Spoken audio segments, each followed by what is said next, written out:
भागदौड़ भरी जिंदगी में अपना और अपने परिवार की सेहत का ख्याल रख पाना थोड़ा मुश्किल होता है, लेकिन आप टेंशन ना लें क्योंकि हमें आपके परिवार की सेहत की फिक्र है। संजीवनी में हम हर रोज की तरह आपके आयुर्वेदिक नुस्खों के जरिए ठीक करने की हम कोशिश करते हैं और इसी सिलसिले को आगे बढ़ाते हुए आज संजीवनी में चर्चा करने वाले हैं त्रिदोष में से एक दोष कफ दोष की। जी हाँ, वात पित्त कफ आयुर्वेद के नजरिए से अगर हम देखें तो ये तीनों चीजें ही आपकी सेहत के लिए जिम्मेदार होती हैं, यानी इन तीनों चीजों का आपके शरीर में बैलेंस बिगड़ा नहीं कि आपकी सेहत का बुरा हाल होगा। आइए डॉक्टर चौहान से हम जानते हैं क्या होता है कफ दोष और इसके साथ ही संजीवनी टिप्स में हम जानेंगे च्यवनप्राश की खूबियों के बारे में। लेकिन आइए उससे पहले जान लेते हैं कफ दोष से होने वाली बीमारियां कौन कौन सी होती हैं।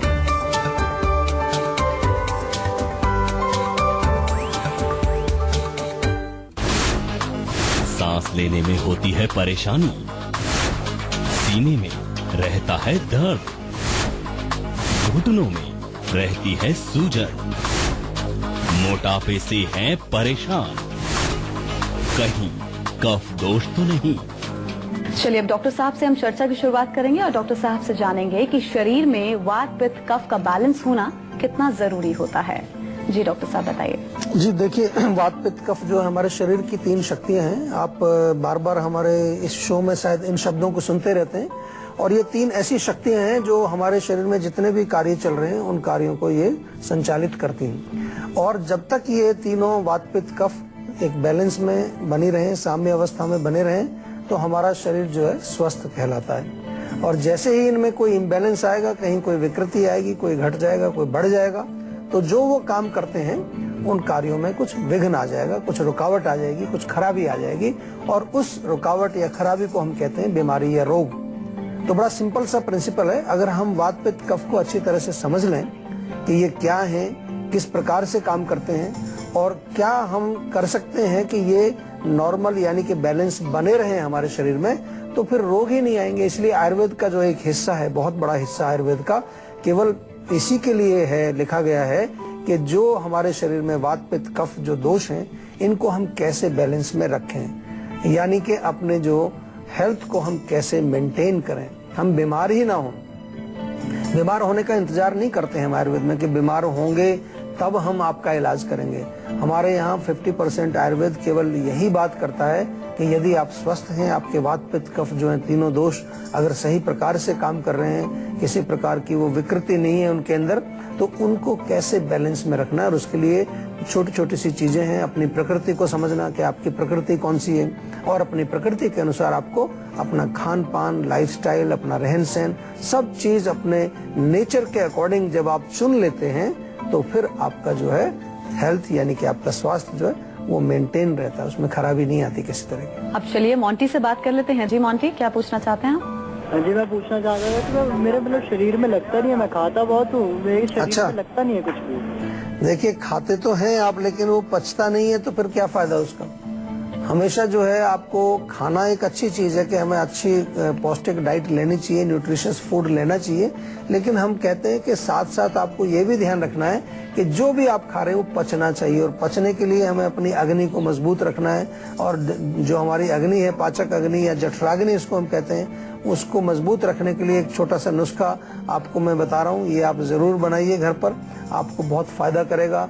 सौंफ, पुदीना, जीरा और धनिया, चार चीजें, सौंफ, पुदीना, जीरा, धनिया, सबको बराबर बराबर मात्रा में लेके एक मिक्सचर बनाइए, चूर्ण बनाइए और इस चूर्ण में से एक एक चम्मच भोजन के पश्चात खाना खाने के बाद आपको हल्के से गुनगुने पानी से सेवन करना है। एक बहुत अच्छा और मैं आपको नुस्खा बताता हूँ। दही ले लीजिए, उसमें 4 गुना पानी मिला के उसको मिक्सी में घुमाएं, पतली सी जो छाछ बनती है उसमें भुना हुआ जीरा, थोड़ा ताजा अदरक काट के डालिए, हरा पुदीना, हरा धनिया पीस करके उसमें मिलाइए। बहुत अच्छी आपके लिए एक ड्रिंक बन जाती है जिसको कि आप भोजन के साथ दोपहर के समय लीजिए, रात को नहीं लेना, सुबह भी ले सकते हैं। और इसके सेवन करने से भी आपका पाचन भी अच्छा होगा, आपके शरीर में जो है थोड़ी सी ताकत भी आएगी और जैसा कि आप कह रहे हैं कि कमजोरी आप महसूस करते हैं या शरीर में लगता नहीं है, वो भी आपकी प्रॉब्लम दूर होगी। एक चीज मैं आपको यहाँ जरूर बता दूं, आजकल बहुत सारे ऐसे उत्पाद मिलते हैं बाजार में, आपने भी देखे होंगे कि भाई ये आप ये कैप्सूल ले लीजिए, इससे आपका जो है बॉडी फूल जाएगी, आप जो मसल्स बन जाएंगी। इससे थोड़ा सा कृपा करके दूर रहिए। अगर कोई नेचुरल चीज है उसका सेवन करिए। केमिकल्स या ऐसी चीजें जो हमारे बॉडी के सिस्टम के साथ इंटरफेयर करती हैं, हमारे बॉडी के साथ जो है कुछ छेड़छाड़ करती हैं या कुछ उसको अननेसेसरी वो स्टिमुलेट करती हैं, ऐसी चीजों का सेवन हम आयुर्वेद के माध्यम से आपको कहते हैं कि हमें नहीं करना चाहिए। क्योंकि आयुर्वेद जो है उसका एक ही प्रिंसिपल है कि हम अपनी प्रकृति को समझें और अपनी प्रकृति को समझ करके उसको हम मेंटेन रखें, उसको छेड़छाड़ नहीं करनी चाहिए। छेड़छाड़ करने से बहुत सारे पेशेंट हमारे पास आते हैं, इसलिए मैं आपको ये बता रहा हूँ कि जी हमने ये कैप्सूल खाया था, हमने फलां दवाई खाई थी, इससे बॉडी तो फूल गई थी लेकिन बाद में बहुत तकलीफ हुई। तो जो भी है अपना नेचुरल तरीके से अपना शरीर को आप बढ़ाएं। और हम ये भी आपको बताते हैं कि कुछ लोग ऐसे होते हैं जो वात प्रकृति हम उनको कहते हैं आयुर्वेद में, तो उनका शरीर दुबला पतला ही रहता है। वो कितना भी खाएं, कितना भी जो है वो पौष्टिक खाना खाएं, उनका शरीर कभी जो है मोटा नहीं होता। अच्छा डॉक्टर साहब, ये कफ दोष होता क्या है और कफ हमारे शरीर में कितना अहम रोल प्ले करता है? देखिए, जैसे वात है, पित्त है, इसी प्रकार से कफ भी एक दोष है। और दोष का यानी कि यहाँ पर मतलब केवल ये नहीं कि कोई गंदी चीज है, हालांकि इसको दोष इसलिए कहा जाता है क्योंकि जब ये इम्बैलेंस हो जाता है तो ये शरीर को दूषित करता है। लेकिन जब ये नॉर्मल अवस्था में है तो उस नॉर्मल अवस्था में शरीर में ये नॉर्मल कार्य करता है। इसको समझ लेना बहुत जरूरी है। नॉर्मल अवस्था में वो दूषित नहीं करता। तो कफ क्या है? कफ हमारे शरीर का वो एक पार्ट है या एक एनर्जी कहें या एक हम कहें कि एक प्रकार की शक्ति है हमारे बॉडी में जो हर चीज को जोड़ के रखती है। अगर हम पंच तत्व के हिसाब से देखें तो इसमें पृथ्वी और जल तत्व का महत्व होता है, उसकी अधिकता होती है। और कफ जो है हर चीज को चिपकाने का काम करता है। सिंपल भाषा में अगर समझें कि जितना भी हमारे शरीर में जैसे हड्डी है, हड्डी के ऊपर मांसपेशियां जुड़ी हुई हैं, उसके ऊपर लिगामेंट्स लगी हुई हैं, तमाम जो छोटी छोटी जो नालियां चल रही हैं शरीर के अंदर, ये सब जो शरीर का ढांचा जो एक बना हुआ है ये कफ की वजह से है। कफ का मेन फंक्शन होता है सब चीज को जोड़ करके इकट्ठा करके रखना। अच्छा डॉक्टर साहब, कफ दोष क्या होता है आपने बताया। अब अगर कफ दोष अगर बढ़ जाता है तो कौन कौन सी बीमारियां हमें लग सकती है? देखिए, बढ़ेगा तो मतलब इम्बैलेंस हो जाएगा वो। और मुख्य रूप से कफ का जो स्थान है वो हमारा लंग्स, गला और ये ऊपर का जो हिस्सा हमारा होता है। तो आम तौर पर अगर कफ बढ़ेगा तो आपको खांसी या श्वास रोग, जिसको कि अस्थमा बोलते हैं, गला खराब होना, नाक बंद होना, जो बलगम वाले जो रोग हैं वो आपको मुख्य रूप से होंगे। इसके अतिरिक्त जो है सूजन जो होती है, जैसे जोड़ों में सूजन आ जाए, पैरों में बहुत ज्यादा सूजन आए या कहीं और जगह पर भी अगर जो है स्वेलिंग या एडिमा है तो वो भी कफ के कारण हो सकता है। इसके अतिरिक्त जगह जगह पर अगर कहीं पर आपको कोई गांठ मिली है, जैसे आपने देखा होगा कई बार शरीर में छोटी छोटी गांठें बन जाती हैं, तो डॉक्टर लोग कहते हैं कि आपको फैट की गांठें बन गई हैं, तो इसको भी हम कफ रोग के अंदर लेते हैं। बहुत सारे रोग हैं। अगर किसी को एक्ने, पिंपल्स भी निकलते हैं तो एक तो होते हैं कि जिसमें जलन होती है, एक ऐसे पिंपल्स या एक्ने होते हैं जिसमें कोई जलन नहीं होती, बड़ी मोटी सी गांठ बन जाती है, और कुछ विशेष उसमें जो है जलन नहीं होती, खारिश होती है लेकिन बहुत मंद या हल्की। तो कफ के गुण वाले जब हम इस तरह के जो रोग देखते हैं शरीर में तो वो कफ से ही संबंध रखते हैं। जो पित्त से संबंध रखेंगे उनमें गर्मी यानी कि हीट, क्योंकि वो अग्नि तत्व उसमें ज्यादा है। और जो वात से जो संबंधित रोग होते हैं उनमें मुख्य रूप से आपको ड्राइनेस बहुत मिलता है, क्योंकि वायु जो है वो रुक्षता पैदा करती है। तो चलिए अब बारी है आज की संजीवनी की, जिसमें डॉक्टर साहब से हम जानेंगे कि कफ दोष को दूर करने के लिए आयुर्वेदिक नुस्खे क्या कुछ हैं। बताइए डॉक्टर साहब, क्या है आज की संजीवनी अगर हम चाहते हैं कफ दोष दूर? देखिए, इसके लिए बड़ा सिंपल सा एक प्रिंसिपल आयुर्वेद में होता है कि हम जिस भी चीज को बैलेंस करने की कोशिश करते हैं हमें ये जानना चाहिए कि उसमें कौन कौन से गुण हैं। तो कफ में मुख्य रूप से क्या गुण है? कफ जो है बहुत हैवी होता है, थोड़ा सा सॉलिड होता है, थोड़ा चिपचिपा होता है, या फिर थोड़ा सा जो है उसकी डेंसिटी ज्यादा होती है, ठोस होता है और ठंडा होता है। तो इसका मतलब जो समान गुण वाले जो भी तत्व हैं वो उसको बढ़ाएंगे और विपरीत गुण वाले उसको घटाएंगे। तो यदि कफ आपका बढ़ा हुआ है तो आपको इसके विपरीत लेना है, मतलब कि कोई चीज लाइट या कोई जो है ठंडी ना हो, जो गर्म हो, और जो बहुत तीखी थोड़ी हो।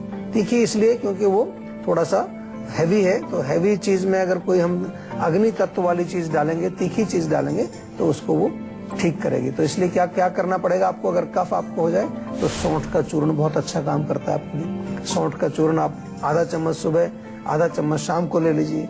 यह सौंठ, काली मिर्च, पिपली तीनों को मिला करके बराबर बराबर मात्रा में चूर्ण बना लीजिए। ये चूर्ण भी बहुत बढ़िया काम करेगा। इसके अलावा अगर आप चाहते हैं तो कुछ ऐसी चीजें आप ले सकते हैं जो कि उष्ण हो, गर्मी पैदा करने वाली हो। तो उसमें आप जैसे आपने थोड़ा ताजा अदरक लिया, ताजा अदरक को छोटा छोटा काट के पानी में उबाल लीजिए।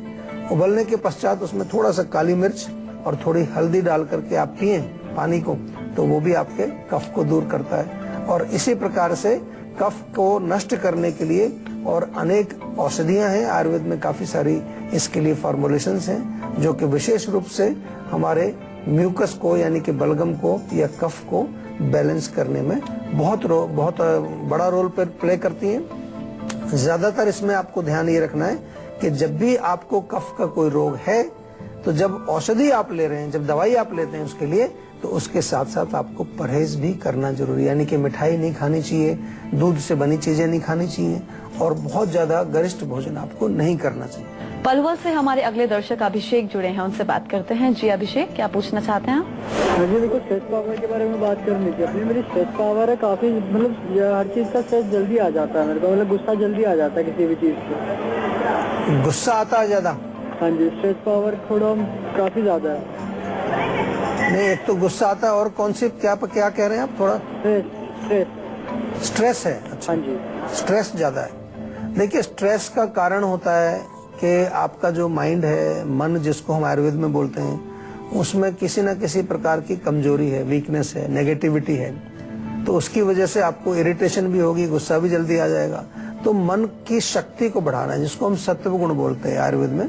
सत्व गुण के लिए क्या करना है? सात्विक भोजन करना है, सात्विक चीजें देखनी है, सात्विक म्यूजिक सुनना है, सात्विक विचार, सात्विक लोगों से बातचीत। क्योंकि आजकल नेगेटिविटी बहुत है, रजोगुण और तमोगुण बहुत फैला हुआ है हमारे यहाँ पर। तो इसके कारण जो है हमारा मन थोड़ा सा विकृत हो जाता है, थोड़ा सा दूषित हो जाता है और फिर मन के विकार आते हैं, चाहे स्ट्रेस हो, एंजाइटी हो, एंगर हो या और अनेक प्रकार के रोग माइंड में आते हैं। इसके लिए बहुत अच्छा ये भी रहेगा कि थोड़े से मेद्य रसायन आयुर्वेद में होते हैं, ब्राह्मी की टेबलेट आप सेवन करें सुबह शाम एक गोली, उससे आपको रिलीफ मिलेगा। या फिर जो है हमारे यहाँ कभी आइए आप, जीवा की क्लिनिक में फरीदाबाद में आ जाएंगे तो बहुत अच्छा है, शिरोधारा होती है बहुत बढ़िया। और सिर में मालिश जरूर करिए आप, रोज मालिश करेंगे तो उससे भी आपका माइंड शांत रहेगा, थोड़ा सा नर्वस सिस्टम में भी आपको जो है एक रिलैक्सेशन मिलेगा। छोटी छोटी सी चीजें हैं, कोई मुश्किल काम नहीं है, लेकिन हम जानते नहीं है या फिर हम उनको करते नहीं है। ज्यादातर जो है आजकल माइंड जो लोगों का जो विकृत हो रहा है, उसका मेन कारण है कि कॉन्टिन्यूसली माइंड को एजिटेट करके रखते हैं, उसको एंगेज करके रखते हैं, माइंड को डिस्ट्रैक्ट रखते हैं। क्योंकि मोबाइल फोन आ गया है, टेलीविजन आ गया, कंप्यूटर आ गया, व्हाट्सएप, फेसबुक, दुनिया भर की चीजें, एक मिनट को शांति नहीं। शांति से लेटोगे फट आपको मैसेज आ जाएगा कोई व्हाट्सएप का, आप एकदम से चलेंगे उसको देखने के लिए। थोड़ा पड़ा रहने दीजिए, थोड़ा क्या 10-15 मिनट बाद देख लेंगे तो दुनिया नहीं भाग जाएगी इधर उधर, यहीं रहेंगे सब लोग, सब यहीं पड़े रहेंगे। तो थोड़ा सा ये आदत बनाइए कि कभी कभार मन को शांत भी रखना चाहिए, रिलैक्स भी करना चाहिए। साइलेंट पे करके फोन को आधा घंटा रख दो, थोड़ा शवासन कर लो, हो जाएगा काम। बड़ा काम नहीं है, छोटा सा काम है, लेकिन करने से होगा। अच्छा डॉक्टर साहब, कफ दोष से अगर हम बचना चाहते हैं तो कौन कौन सी सावधानियां हमें बरतनी चाहिए, किन किन चीजों का ख्याल रखना चाहिए? देखिए, जैसे मैंने कहा कि जो चीज कफ को बढ़ाएगी उसको आपको दूर रहना उससे। जैसे कि मिल्क प्रोडक्ट्स हैं, दूध से बनी चीजें, पनीर है, बहुत ज्यादा चिकनाई वाली चीजें, फ्राइड चीजें हैं, मिठाई वाली जो मीठे वाली चीजें जिसमें चीनी बहुत है, अनेक प्रकार की जो मिठाई होती है, या ठंडी कोई भी चीज हो, क्योंकि कफ कोल्ड भी होता है। तो कोई भी कोल्ड ड्रिंक, आइसक्रीम, बर्फ वाली कोई चीज, इसका सेवन नहीं करना चाहिए। आयुर्वेद में ये भी लिखा है कि अगर आप दिन में सोते हैं या बहुत ज्यादा सोते हैं, उससे भी कफ बढ़ता है। या आप दिन भर बैठे रहते हैं, चलने फिरने का कुछ काम नहीं करते, एक्सरसाइज नहीं करते, उसके कारण भी कफ बढ़ सकता है। तो ये जो है हमें ध्यान रखना चाहिए। ये प्रिकॉशंस बहुत इंपॉर्टेंट हैं, और ये प्रिकॉशन इसलिए इम्पोर्टेंट है क्योंकि अगर हम जो है कफ को बैलेंस रखना चाहते हैं, उसको अपने स्वस्थ अवस्था में हम रखना चाहते हैं, तो फिर हमें जो उपचार बताए, जो हमने आपको टिप्स बताई, वो भी फॉलो करें। साथ में थोड़ा सा आप जो खाने पीने की प्रिकॉशन भी जरूर लें। अब बारी है संजीवनी टिप्स की, जिसमें डॉक्टर साहब आपको बताएंगे च्यवनप्राश की खूबियों के बारे में। जी डॉक्टर साहब बताइए, क्या कुछ खूबियां होती हैं इसमें? देखिए, च्यवनप्राश तो आपने सुना होगा, बहुत पॉपुलर आयुर्वेद का एक टॉनिक है। सभी लोग जो है उसका सेवन भी करते हैं और इसलिए ये पॉपुलर है क्योंकि एक तरह से देखा जाए तो पूरे शरीर के लिए एक बहुत सिंपल और सबसे बढ़िया टॉनिक है। हमारे शरीर में जो है ये इम्यूनिटी को बढ़ाता है और हमारे शरीर के धातुओं को बढ़ाता है, ओज की वृद्धि करता है। विशेष रूप से लंग्स के लिए बहुत अच्छा है, रेस्पिरेटरी सिस्टम के लिए बहुत अच्छा है। तो जिन लोगों को कुछ सांस की प्रॉब्लम है, खांसी रहती है, एलर्जी है, नाक, गले और फेफड़ों की एलर्जी है, उनके लिए च्यवनप्राश बहुत अच्छा काम करता है। 1 बड़ा चम्मच रोज सुबह खाइए, किसी भी टाइम खा लीजिए। 2 बार खाएंगे तो और भी अच्छा है, बहुत बढ़िया रहेगा। इसके अलावा जो हमारे शरीर के अंदर कई बार इन्फेक्शंस हो जाते हैं, वायरल इन्फेक्शन, बैक्टीरियल इन्फेक्शन, उनमें भी च्यवनप्राश बहुत अच्छा रोल प्ले करता है। मुख्य रूप से इसका मेन घटक जो है वो आंवला होता है और आंवला जो कि फ्रेश आंवले का वो पल्प बना करके ये च्यवनप्राश बनाया जाता है। तो विटामिन सी की मात्रा काफी अधिक होती है, तो वो इन बैक्टीरियाज वगैरह को लड़ाई करने में, उनको जो है फाइट करने में बहुत अच्छा रोल प्ले करता है। इसके अतिरिक्त च्यवनप्राश में बहुत सारी जड़ी बूटियां हैं, कम से कम 40-45 के करीब जड़ी बूटियां, उनका काढ़ा बना करके बनाया जाता है। तो पेट के लिए भी अच्छा है। आंवला है इसका मेन बेस, जैसा मैंने बताया। तो पेट के लिए, पाचन के लिए, अगर आपको कॉन्स्टिपेशन रहती है, पेट साफ नहीं होता है, तो भी आप च्यवनप्राश का सेवन करें, उससे आपको लाभ मिलेगा। और जो कमजोर हैं लोग, खास तौर से जिनकी हड्डियां कमजोर हैं, ऑस्टियोपोरोसिस नाम आपने सुना होगा, या आपके दांत कमजोर हैं, उसके लिए च्यवनप्राश बहुत बढ़िया काम करता है। एक ऑल इन वन टॉनिक है, इसका सेवन करना चाहिए और इसके सेवन से आपको बहुत प्रकार के आपके शरीर में लाभ मिलेंगे और आपका शरीर जो है स्वस्थ भी रहेगा।